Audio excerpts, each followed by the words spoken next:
Hey, faithful listener. Welcome to Season 6 of the Bible Explained podcast, the podcast where the Bible gets explained. So grab your cup of coffee and enjoy today's discussion from the book of Judges.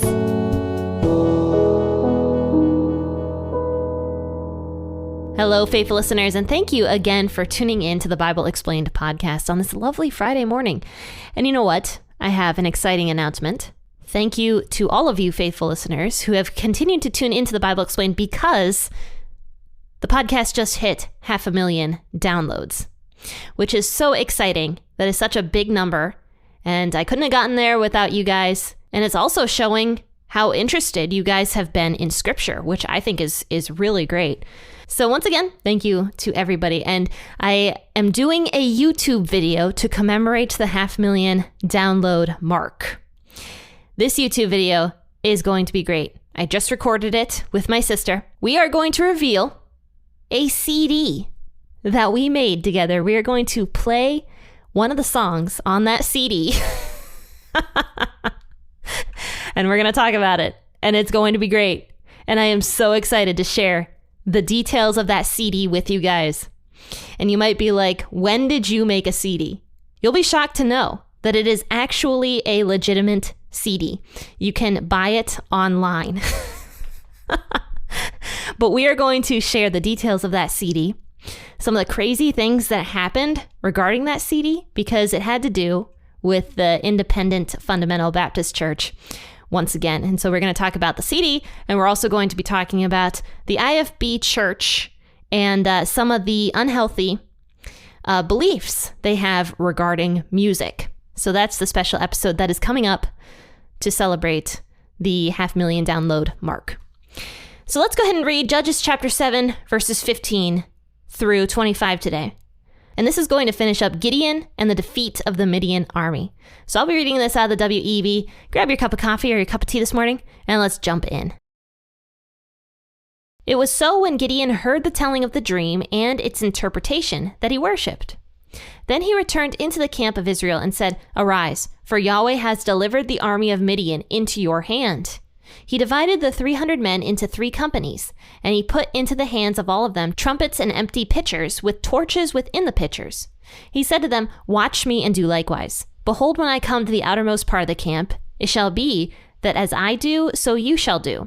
When I blow the trumpet, I and all who are with me, then blow the trumpets also on every side of the camp and shout, for Yahweh and for Gideon." So Gideon and the 100 men who were with him came to the outermost part of the camp in the beginning of the middle watch, when they had but newly set the watch. Then they blew the trumpets and broke in pieces the pitchers that were in their hands. The 3 companies blew the trumpets, broke the pitchers, and held the torches in their left hands and the trumpets in their right hands, with which to blow. And they shouted, "The sword of Yahweh and of Gideon." They each stood in his place around the camp, and all the army ran, and they shouted and put them to flight. They blew the 300 trumpets, and Yahweh set every man's sword against his fellow, and against all the army. And the army fled as far as Bethsheba toward Zerara, and as far as the borders of Abel Meholah by Tabbath. The men of Israel were gathered together out of Naphtali, out of Asher, and out of Manasseh, and pursued Midian. Gideon sent messengers throughout all the hill country of Ephraim, saying, "Come down against Midian and take the waters before them as far as Beth-barah, even the Jordan." So all the men of Ephraim were gathered together and took the waters as far as Beth-barah, even the Jordan. They took the 2 princes of Midian, Oreb and Zeb. They killed Oreb at Oreb's rock, and Zeb they killed at Zeb's winepress, and they pursued Midian. Then they brought the heads of Oreb and Zeb to Gideon beyond the Jordan. We left off last time talking about Gideon and the dream that he actually heard in the Midianite camp. So Gideon had about 300 men under his wing, right, that he was allowed to fight with. And that's because God had whittled Gideon's army of 32,000 men down to 300 men, because God actually said that Israel was going to become conceited if there were more than 300 men there. And God said Gideon could, in fact, take this entire army of Midianite soldiers with 300 men, because God would be fighting for Israel, basically. So Gideon had 300 men. You can understand why Gideon wasn't like super confident with that number, considering the fact that he could see the Midianites' camp beneath him, because like Gideon and the 300 men were like up on this mountaintop, and they were looking down actually at the Midianite camp, because the Midianites were actually like camping down in the valley. And I can imagine the reason they were camping down there was so that they could wreak more havoc on Israel. So Gideon can see the Midianite army. He sees that there are thousands upon thousands upon thousands of men, basically, and then also all these camels. So the Midianites had so many resources, so many men, so many soldiers, and Gideon was up on the mountaintop with 300 people to fight with. So he's probably thinking, like, how am I going to do this? So his faith wasn't super strong. And he was not super confident, but God gave him a prophecy actually through a Midianite soldier. God actually told Gideon to go down the mountain, and on the outskirts of the camp, he would hear something. And it turned out that there were 2 Midian soldiers that were talking about Gideon. They had this dream prophecy about how Gideon was going to come into the army and destroy them. They actually had this dream, and they didn't know Gideon was listening to them behind them. So they're like talking about Gideon. And it showed Gideon that the Midians were actually kind of scared of him. They were kind of scared of the Israelite army. So Gideon gets very encouraged. So he goes back up the mountain and he wakes up all of his men, because this was nighttime. And so it says in verse 15, when Gideon heard the telling of the dream and its interpretation, he worshipped. Then he returned into the camp of Israel and said, "Arise, for Yahweh has delivered the army of Midian into your hand. It's time to go. The Midianites are ours." So he divides the 300 men into 3 companies of 100 men each. And so he gets all these like clay pots, these pitchers basically, and he puts a torch inside of each pitcher. And then he also hands them 300 trumpets. Now, I don't know where he got all these trumpets and pitchers. Maybe some of the men that went home, of the 32,000 that he originally had, left some of their resources. So it could be that Gideon just had all these trumpets and pitchers from the men that went home, unless they like did a late night shopping run or found somebody that had trumpets and pitchers. But somehow they got hold of all these trumpets and empty pitchers along with the torches. Or maybe, I don't know, maybe the 300 men had them. Maybe each man was told to bring a trumpet. I don't know. Anyway, they had all these things. And this was a strategy that Gideon had. I don't know if Gideon thought it up or if God told him to do this, but it was a good strategy. So what happens is Gideon hands all of his men a pitcher, and inside that pitcher was a torch. Okay. And then also Gideon hands them each a trumpet. Now, it didn't matter if these guys knew how to play the trumpet. It didn't matter at all, because that was actually part of the fear tactic, was making this terrible trumpet noise, but we'll get into that in a second. And so anyway, Gideon hands them these 3 things, and then he says, "Wait for my cue. And when you hear and see my cue, go ahead and do the same thing. And then once you break the pitchers and once you blow on your trumpets, then yell for Yahweh and for Gideon. Scream this at the top of your lungs." So Gideon takes 100 men and he goes to one side of the Midian camp. Now, one good thing actually with having a small army in this situation was that Gideon and these men could be really stealthy. Like they could walk around really secretly, you know, and it wouldn't be as loud as like an army of thousands, right? So that is one advantage that Gideon did have with the smaller army, was more secrecy. And don't forget, this was nighttime. This would probably be like 3 a.m, I would assume, when Gideon goes down into the Midianite camp. And there was no such thing as light pollution back in these days. They didn't have electricity. Okay, this was very, very early in the morning. Before the sun came up, they had no light pollution, which was also another reason why the torches were hidden inside of the pitchers, right? For more secrecy. And not to mention that most of the Midians would be asleep. And probably the majority of the Midians didn't expect anything, you know? Even with that one prophecy that God gave that one Midian soldier, I would guess the majority of the Midianites did not expect anything would happen that night. So Gideon takes his 100 men and he goes and stands on one side of the Midian camp. And then the other two companies get into position as well. And they're basically like surrounding the Midianite camp, these 300 men and Gideon. So Gideon begins blowing on his trumpet and breaking his pitcher. And then all of a sudden, everyone starts doing it. All 300 men do this thing. Now imagine hearing this in the middle of the night, like being surrounded, and it's very dark outside. And all of a sudden you hear this crashing noise that sounds like weapons. And you hear this trumpet getting blown poorly, like very badly and very, very loudly. And then you hear the men shouting. They shouted for Yahweh and for Gideon, okay? And they heard the name Gideon because we know from that dream that the Midianite had that the Midianites knew who Gideon was. So they hear Gideon's name. Now, another thing that was going on is, don't forget, they're in a valley. So there'd be some like echoing going on, right? So it would sound a lot more scary than just like on a typical plain. It would sound way more scary just because of the amount of echoing that there would be with like the mountains and stuff like that. Gideon's army coming down the mountain, they hear the trumpets blowing, they are scared out of their minds, and they start killing each other because there is so much confusion in the camp. It's very dark out, don't forget. They see a flash of all these torches surrounding them. They hear what sounds like thousands of men coming at them. They hear the crash of weapons. And they hear Gideon's name. They hear the trumpets being blown. So they think that Gideon's army is in the camp itself. And it is dark outside. So it says in verse 22 that Yahweh set every man's sword against his fellow and against all the army. And the army fled. So what happened was Gideon didn't even have to do anything. They're just like watching the pandemonium happen. Gideon and his men are just like standing up on, the ledge, like watching all of this. And Midian is fighting against Midian. There was chaos, pandemonium. Nobody knew what was happening in the Midianite army. They were all scared. They had no clue what was going on.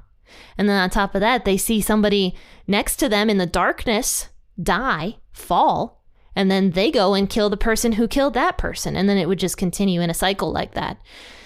So finally, I would guess as soon as the sun comes up, the army fled.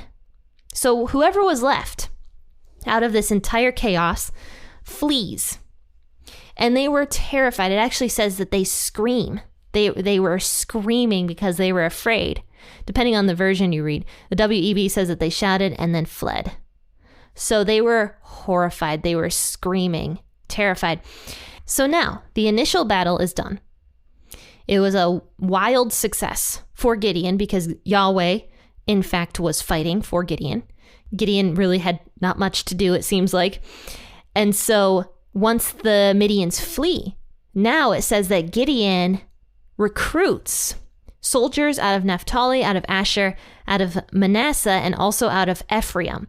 And he says, come down against Midian and take the waters before them, even to the Jordan River. So all of a sudden, Gideon has a huge army again, not just 300 people, but probably thousands that came to help Gideon.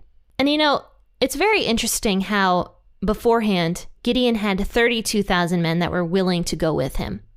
But as I kind of alluded to, most of those men were very scared and did not want to actually go into battle. Hence why after Gideon actually told his army, like, hey, if you're scared, go home, only 10,000 men remained.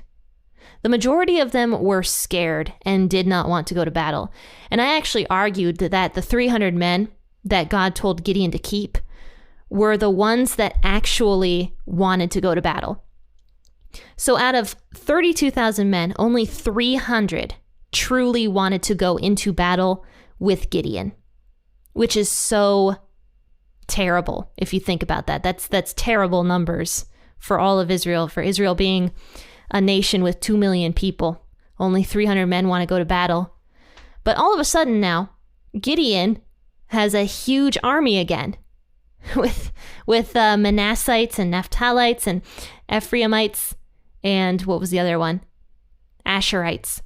And that just goes to show you that when a few stand up for what is right and show that courage and that boldness to do something that is hard to do, other people will follow. Other people will be encouraged to do it.